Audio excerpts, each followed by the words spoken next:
Can't understand the Tet Offensive without understanding the slow burn intensity of American involvement in Vietnam.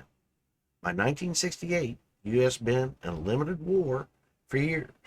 We were there to stop the spread of communism, propping up the South Vietnamese government against the Viet Cong and the North Vietnamese Army, the NVA. By the end of 1967, the U.S. military was telling the American public that there was a light at the end of the tunnel. They claimed the enemy was battered, demoralized, and losing, but the reality on the ground was a different story. The NVA and the Viet Cong were planning something massive, a synchronized, countrywide strike that would shatter the perception of American control.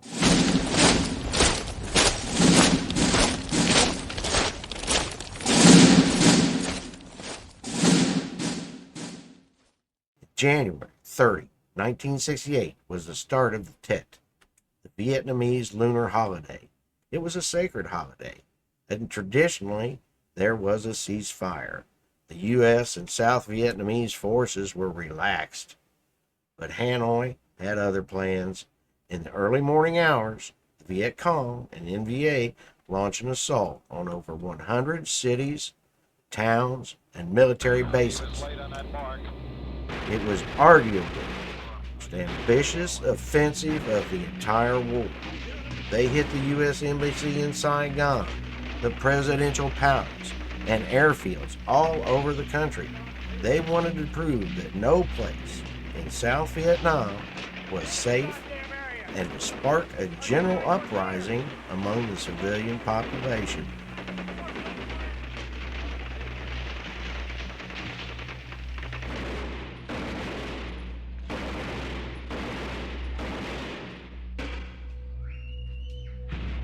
The fighting was vicious.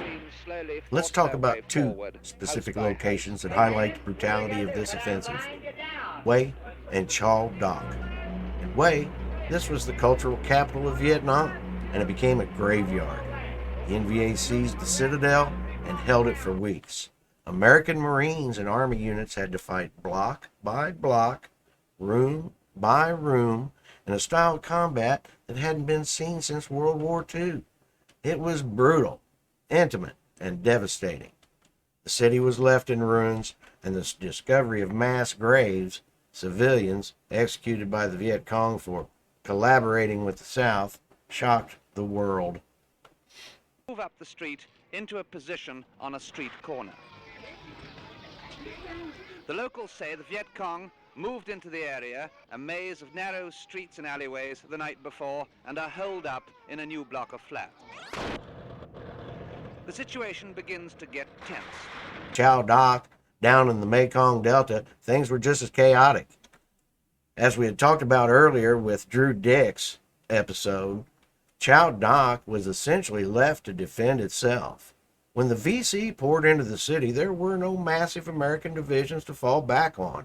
It was a desperate fight by advisors and local forces, proving that the offensive wasn't just a big city play, it was a total, suffocating strike against the heart of the country.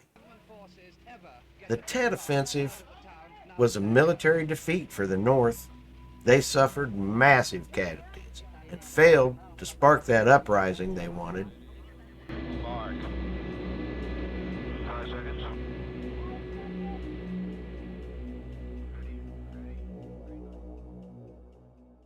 But it was a psychological victory for them.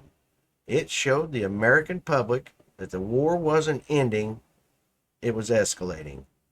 When you look at the bravery of the men who stood their ground during those months of intense fighting, the numbers are staggering.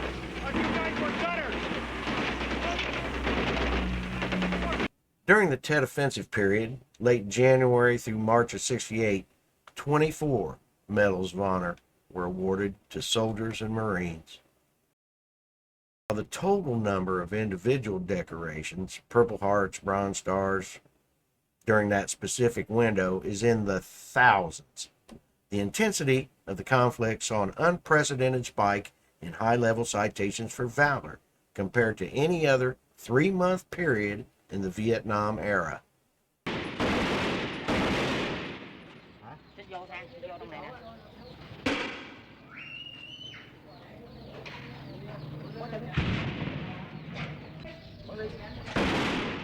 After Tet, the American public's support for the war plummeted.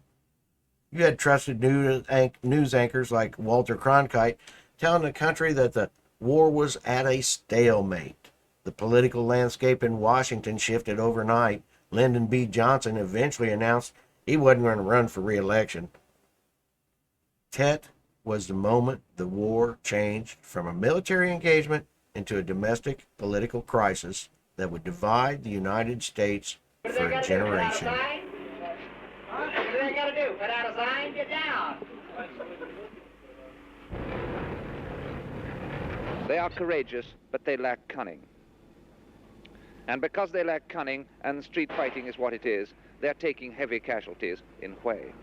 The Tet Offensive is a masterclass in how a losing military strategy can still produce a winning political outcome. It's a complex, dark, and fascinating chapter of history that still echoes today. We've covered a lot of ground in this last few minutes, from the politics of the White House to the ruins of Hue and the streets of Chao Doc. If you want to see more of these deep dives, make sure to hit that subscribe button and let me know in the comments if you want us to tackle another major campaign. Thanks for watching, and we'll see you next time. Bravo Company, which started off with more than 130 men, is now down to 90.